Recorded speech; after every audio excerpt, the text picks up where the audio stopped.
Monsoon के अगस्त महीने के हिसाब से ये काफ़ी गर्म है। शायद अगले 10 से 12 महीने औसतन तापमान दूसरे सालों की तुलना में कहीं ज़्यादा होगा,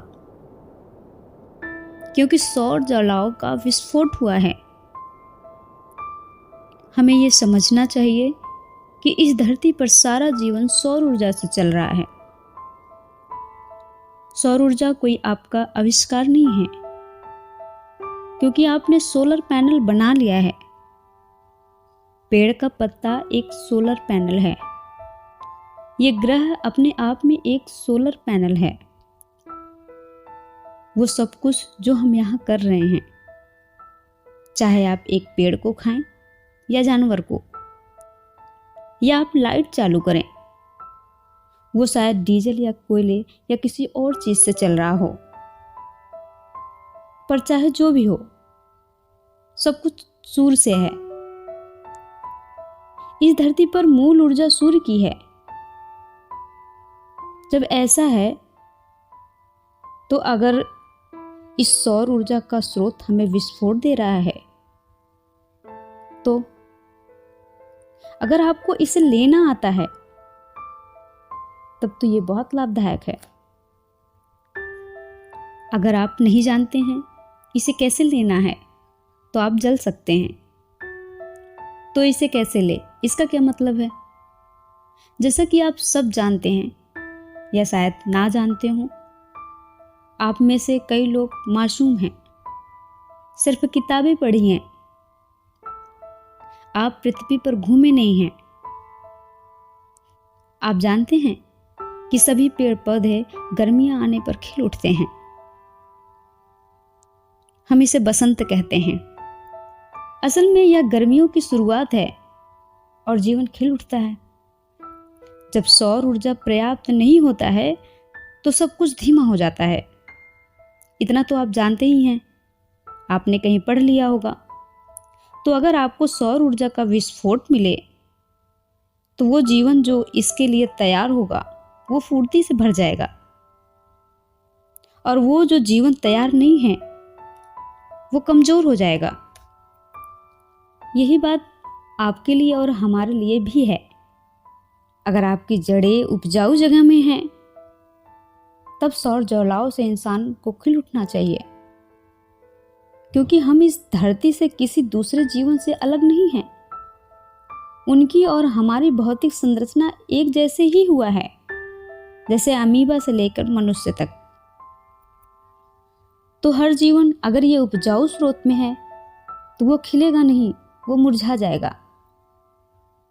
तो अगले 10 से 12 महीने शायद बहुत गर्म हो या ना भी हो सकता है, निर्भर करती है पृथ्वी इसके जवाब में क्या चाहती है। अगर गर्मी ज़्यादा होगी तो इस धरती के जलाशयों से वाष्पीकरण की मात्रा भी ज़्यादा होगी, खास तौर से महासागर से, जो कि बहुत विशाल है। अगर पानी भाप बनेगा तो आपको क्या लगता है ये कहाँ जाएगा? मुख्य तौर से सबसे पहले ये बादल बनता है। तो अगर बादलों का निर्माण बहुत ज्यादा होगा तो फिर ये पृथ्वी को ठंडा कर देंगे। पर एक चीज जो ये होगी कि जब बादल ऊपर उठते हैं तो वो बस वहां बने नहीं रहते, और ना ही वो ऐसे गायब हो जाते हैं। उनका ज्यादातर हिस्सा नीचे आता है बारिश के रूप में। दुनिया के वो हिस्से जो काफी ठंडे हैं, वहां ये बर्फ के रूप में नीचे गिरते हैं, और जगह गर्म है वहीं ये चीज बारिश के रूप में नीचे आएगी। तो अगली गर्मियों में समशीतोष्ण जलवायु की जगहों के लिए शायद यह बहुत बड़ी चुनौती होगी, और कुछ हद तक हमारे लिए भी।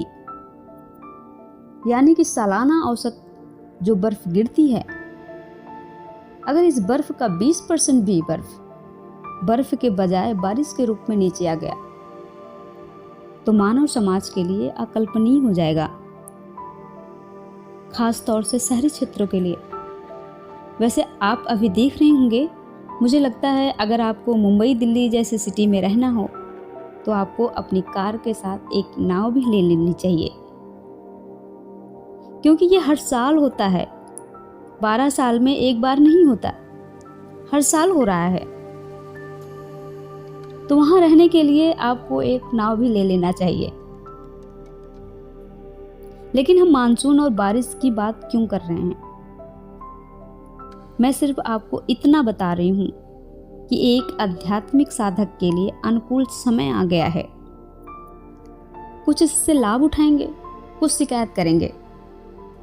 आप क्या करेंगे? आपको इससे लाभ उठाना चाहिए। तो महत्वपूर्ण बात यह है कि इस ऊर्जा का संरक्षण कैसे करें, कैसे इसका सकारात्मक ढंग से उपयोग करें, बजाय कि इससे बीमार हो जाए। तो वो सब एक मेडिकल चीजें हैं।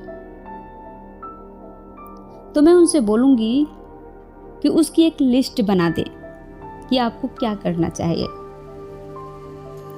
लेकिन महत्वपूर्ण चीज तो यह है कि आप में से ज्यादातर लोग सूर्य क्रिया का अभ्यास कर रहे हैं। इसका मतलब हम ज्यादा ग्रहण करने की कोशिश कर रहे हैं। अगर आप सही तरीके से इसे ग्रहण करेंगे तो आप देखेंगे कि आपकी ऊर्जा में एक खास उल्लास रहेगा। अगर नहीं करेंगे तो आपको दुर्बल बना देगा। Thank you.